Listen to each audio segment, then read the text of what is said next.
ओम शांति, ओम शांति, ओम शांति। हम सभी अपने आत्मिक स्वरूप में स्थित होकर बहुत ही ध्यान और एकाग्रता के साथ परमपिता परमात्मा के महावाक्यों को सुनकर स्वयं में धारण करेंगे और बाबा की इस मुरली का स्वरूप बनेंगे। ओम शांति। आज 27 सितंबर 2024 की बाबा की साकार वाणी है। बाबा कहते हैं, मीठे बच्चे, याद की मेहनत तुम सबको करनी है। तुम अपने को आत्मा समझ मुझ बाप को याद करो तो मैं तुम्हें सब पापों से मुक्त कर दूंगा। आज का प्रश्न है, सर्व की सदगति का स्थान कौन सा है जिसके महत्व का सारी दुनिया को पता चलेगा? उत्तर में बाबा कहते हैं, आबू भूमि है सबकी सदगति का स्थान। तुम ब्रह्मा कुमारी इसके सामने ब्रैकेट में लिख सकते हो, यह सर्वोत्तम तीर्थ स्थान है। सारी दुनिया की सदगति यहाँ ही होनी है। सर्व का सदगति दाता बाप और आदम ब्रह्मा यहाँ पर बैठकर सबकी सदगति करते हैं। आदम अर्थात आदमी, वह देवता नहीं है, उसे भगवान नहीं कह सकते हैं। बाबा कहते हैं, सर्व की सदगति का स्थान एक आबू भूमि है जहाँ पर ही सबकी सदगति होनी है। बाबा ने कहा है कि अंत में सभी जितने भी साधु सन्यासी और भी धर्मों के जो भी हैं सबको यही आना है, सबकी सदगति यही होगी। तो बाबा कहते हैं कि ब्रह्मा कुमारी इसके ब्रैकेट में लिख भी सकते हो कि यह सर्वोत्तम तीर्थ स्थान है जहाँ पे सारे दुनिया की सदगति होनी है। यहाँ पे शिव बाबा और ब्रह्मा बाबा बैठकर सबकी सदगति करते हैं। बाबा कहते हैं, यहाँ ब्रह्मा बाबा मनुष्य हैं, वह देवता नहीं है, बन रहे हैं, वो अपनी संपूर्णता को धारण करके बनने वाले हैं। बाबा कहते हैं, उसे अभी भगवान नहीं कह सकते हैं। ओम शांति, डबल ओम शांति, क्योंकि एक है बाप की, दूसरी है दादा की, शिव बाबा की और ब्रह्मा बाबा की। दोनों की आत्मा है ना, वह है परम आत्मा और यह है आत्मा, अर्थात ब्रह्मा बाबा आत्मा है और शिव बाबा परम आत्मा है। वह भी लक्ष्य बताते हैं कि हम परम धाम के रहवासी हैं। दोनों ऐसे कहते हैं। बाप भी कहते हैं ओम शांति, यह भी कहते हैं ओम शांति। बच्चे भी कहते हैं ओम शांति, अर्थात हम आत्मा शांति धाम के निवासी हैं। यहाँ अलग अलग होकर बैठना है, अंग से अंग नहीं मिलना चाहिए, क्योंकि हर एक की अवस्था में योग में रात दिन का फर्क है।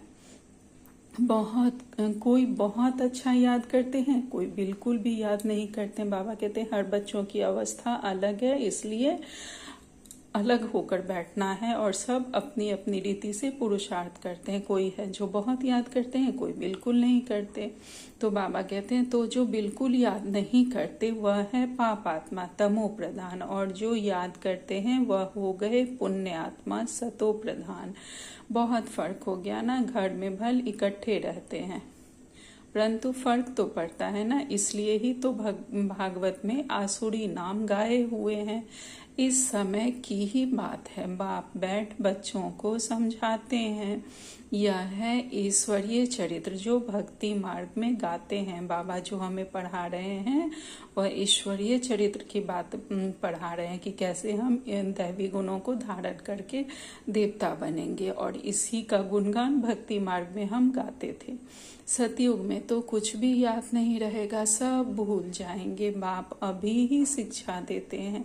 सतयुग में तो यह बिल्कुल भूल जाते हैं। फिर द्वापर में शास्त्रादि बनाते हैं और कोशिश करते हैं राजयोग सिखलाने की, परंतु राजयोग तो सिखा न सके। वह तो बाप जब सम्मुख आते हैं तभी सिखलाते हैं। तुम जानते हो कैसे बाप राजयोग सिखलाते हैं।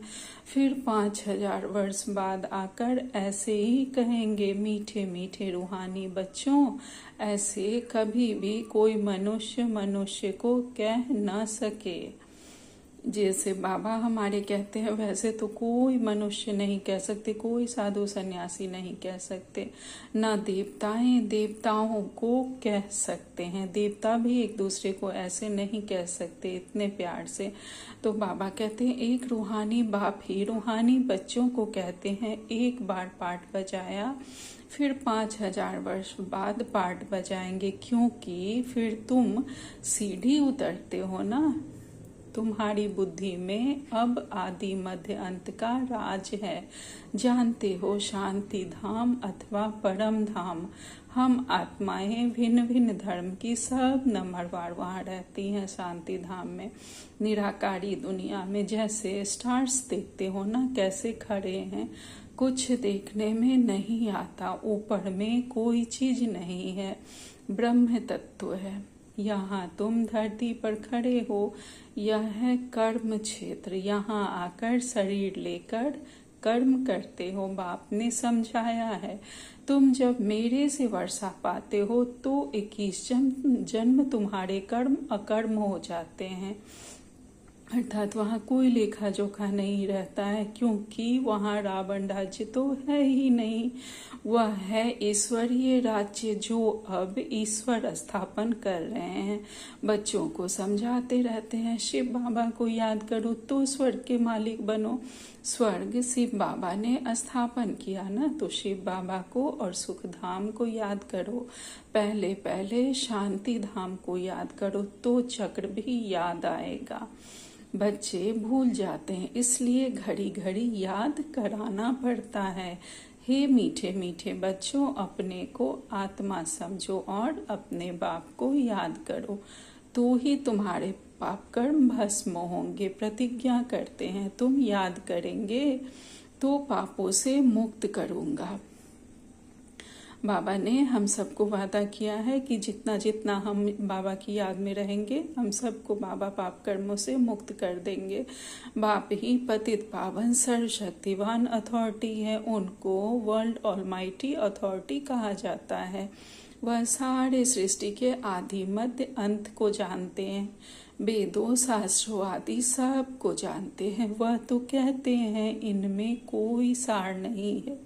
वेदों शास्त्रों आदि में बाबा कहते हैं गीता में भी कोई सार नहीं है, भल वह सर्वशास्त्रमयी शिरोमणि है माई बाप, बाकी सब है बच्चे। बाकी सब शास्त्र को बाबा बच्चे कहते हैं। जैसे पहले पहले प्रजापिता ब्रह्मा है, बाकी सब बच्चे हैं। प्रजापिता ब्रह्मा को आदम कहते हैं, आदम माना आदमी, मनुष्य है ना, तो इनको देवता नहीं कहेंगे, एडम को आदम कहते हैं। भक्त लोग ब्रह्मा एडम को देवता कह देते। बाप बैठ समझाते हैं एडम अर्थात आदमी न देवता है न भगवान है, लक्ष्मी नारायण है देवता। डिटीज में है, पैराडाइज में नई दुनिया है ना, वह है वंडर ऑफ द वर्ल्ड।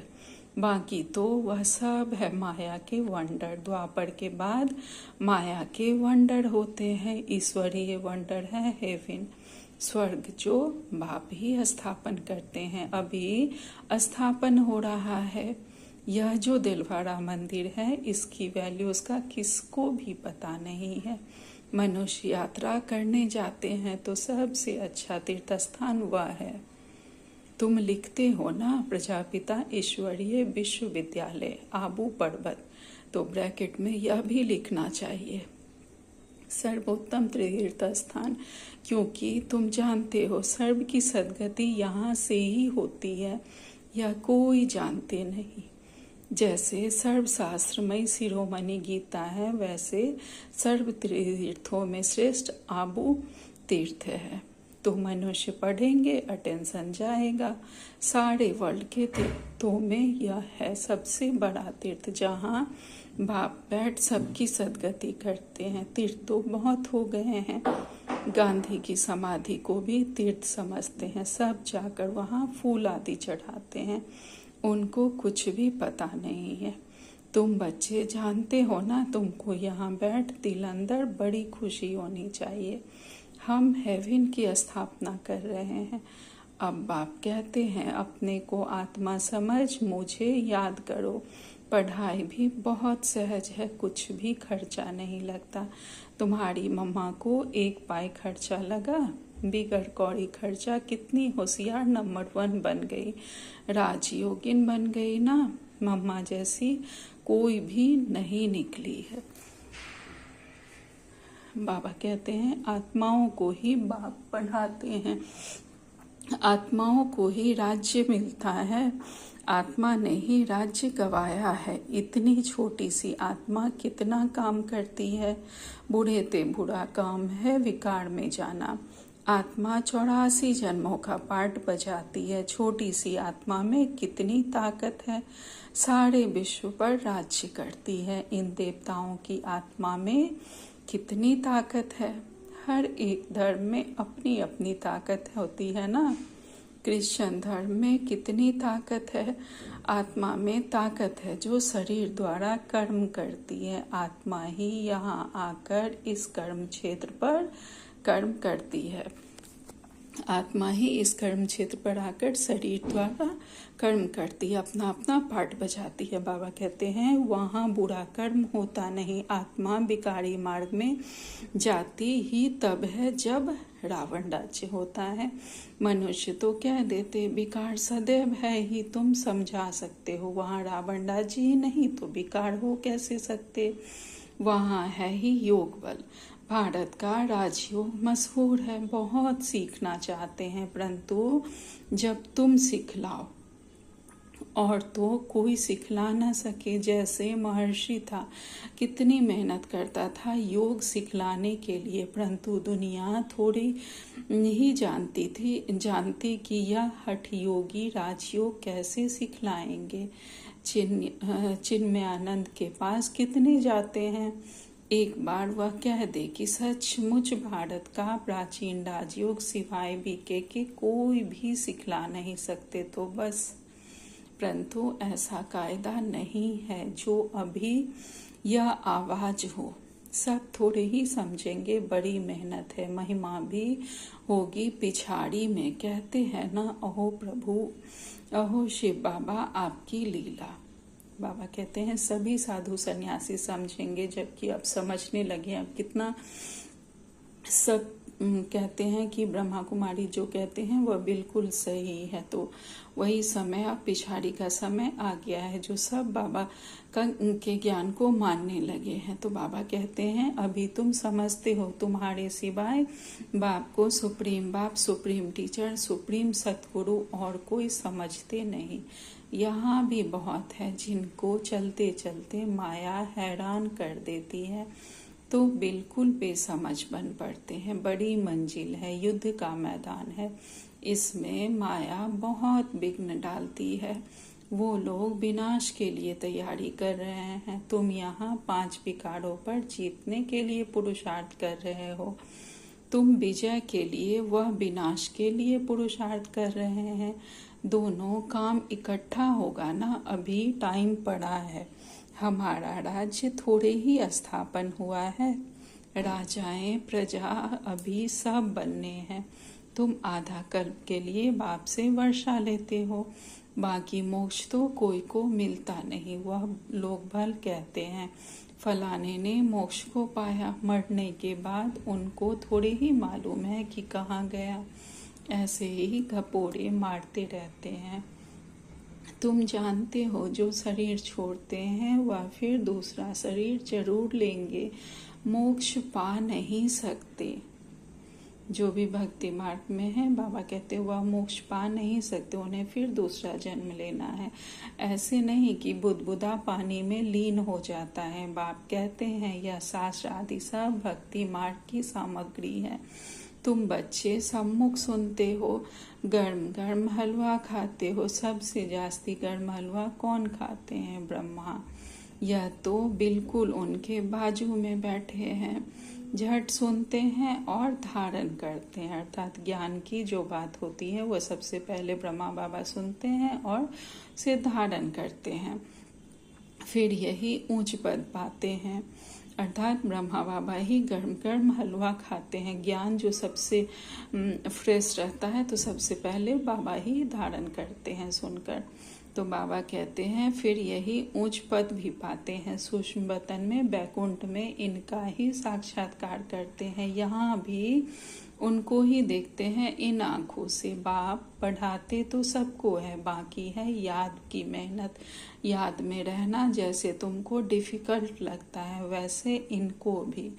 इसमें कोई कृपा की बात नहीं। ब्रह्मा बाबा भी कहते थे सब बच्चों को कि मुझे याद दिलाते रहो, मैं कभी बाबा को भूलूं नहीं, हमेशा बताते रहो।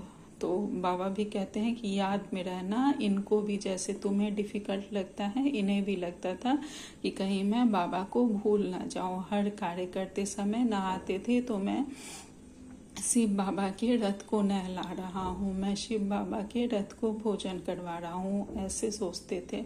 और कभी उन्हें लगता था कि कभी भूलो नहीं, तो बाबा सब बच्चों को बोलते थे कि मुझे याद दिलाते रहो कि शिव बाबा याद है ना। तो बाबा कहते याद में रहना जैसे तुमको डिफिकल्ट लगता है वैसे इनको भी।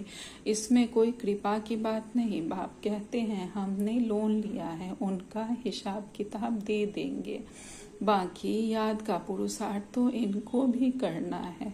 समझता भी हूँ बाजू में बैठा है बाप को हम याद करते हैं फिर भी भूल जाता हूँ। सबसे जास्ती मेहनत इनको करनी पड़ती है। युद्ध के मैदान में जो महारथी पहलवान होते हैं, जैसे हनुमान का मिसाल है, तो उनकी ही माया ने परीक्षा ली, क्योंकि वह महावीर होते हैं। अर्थात जो अच्छे पुरुषार्थी होते हैं, महारथी होते हैं, माया उनकी सबसे ज्यादा परीक्षा लेती है। बाबा कहते हैं जितना जास्ती पहलवान उतना जास्ती माया परीक्षा लेती है, तूफान जास्ती आते हैं। बच्चे लिखते हैं बाबा हमको यह होता है, बाबा कहते हैं यह तो सब कुछ होगा। बाबा रोज समझाते हैं खबरदार रहना। लिखते हैं बाबा माया बहुत तूफान लाती है। कोई कोई देह अभिमानी होते हैं तो बाबा को बतलाते नहीं हैं। तुम अभी बहुत अक्लमंद बनते हो। आत्मा पवित्र होने से फिर शरीर भी पवित्र मिलता है। आत्मा कितना चमत्कारी हो जाती है। पहले तो गरीब ही उठाते हैं, बाप भी गरीब निवाज गाया हुआ है, बाकी तो वो लोग देरी से आएंगे। तुम समझते हो जब कोई भाई बहन नहीं बने हैं तो भाई भाई कैसे बनेंगे। बाबा कहते हैं अभी तो सबकी भाई बहन की ही दृष्टि नहीं बनी है, तो भाई भाई की कैसे बनेगी।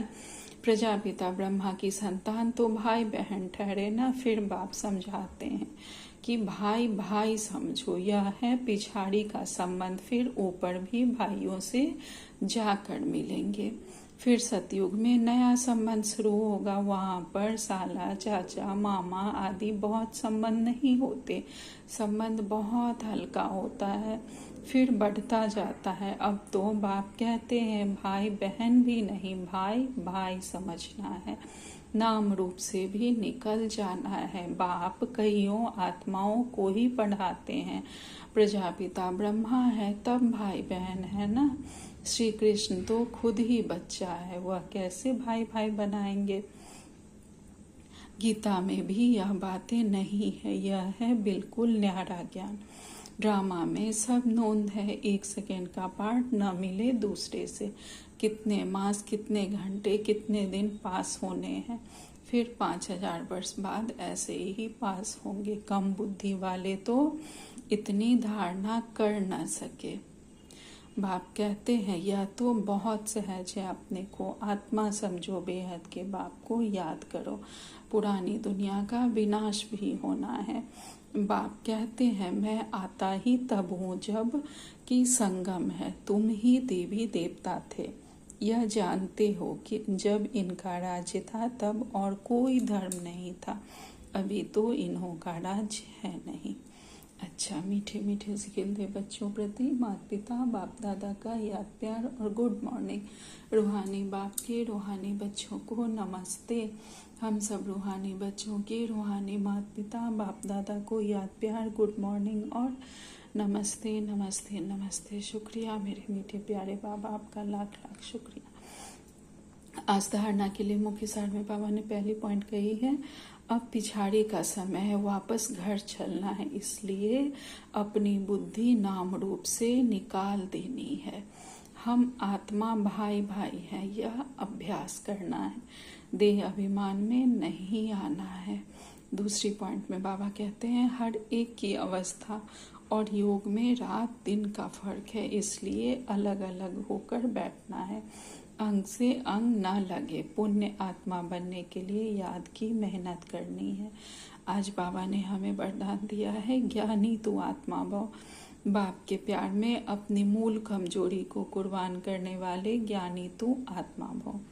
बाबा के प्यार में अपनी मूल कमजोरी को कुर्बान करने वाले हम बाबा के ज्ञानी तो आत्मा बच्चे हैं। बाप दादा देखते हैं अभी तक 5 ही विकारों के व्यर्थ संकल्प मेजॉरिटी के चलते हैं। ज्ञानी आत्माओं में भी कभी कभी अपने गुण व विशेषताओं का अभिमान आ जाता है। हर एक अपनी मूल कमजोरी व मूल संस्कार को जानता भी है। उस कमजोरी को बाप के प्यार में कुर्बान कर देना। बाबा कहते हैं हम जानते हैं कि हमारे अंदर कौन सी बड़ी कमजोरी है, क्या हमारा संस्कार है, तो हमें अपनी कमजोरी को बाबा के प्यार में कुर्बान कर देना है। यही प्यार का सबूत है। स्नेही व ज्ञानी तू आत्मा बाप के प्यार में व्यर्थ संकल्पों को भी न्योछावर कर देती है। आज का स्लोगन है सोमान की सीट पर स्थित रह, सर्व को सम्मान देने वाले माननीय आत्मा बनो। सोमान की सीट पर सेट रहकर हम सभी को सम्मान देने वाले बाबा के माननीय आत्मा बच्चे हैं। आज का अव्यक्त सारे हैं। बाबा ने कहा है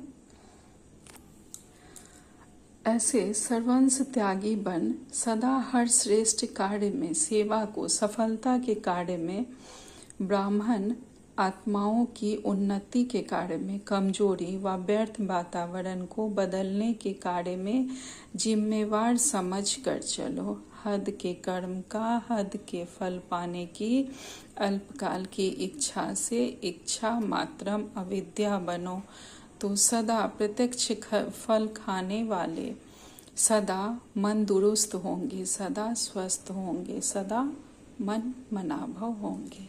अच्छा, ओम शांति, ओम शांति, ओम शांति। शुक्रिया बाबा।